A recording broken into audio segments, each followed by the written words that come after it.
Imagine a future where artificial intelligence or AI becomes so advanced and so personable that humans could potentially fall in love with them.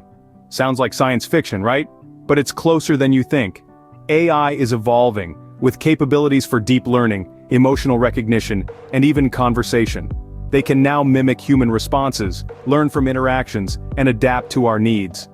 Imagine coming home after a long day, greeted by an AI that knows your favorite music, the right words to say, and how to make your day better. It's not about replacing human interaction, but augmenting it.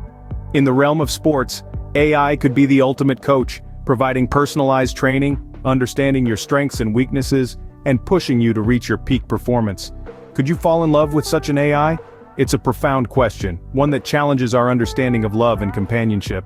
As we move forward, it's a question we might just have to answer.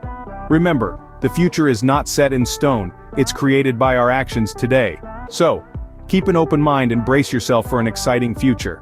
Until next time, stay curious,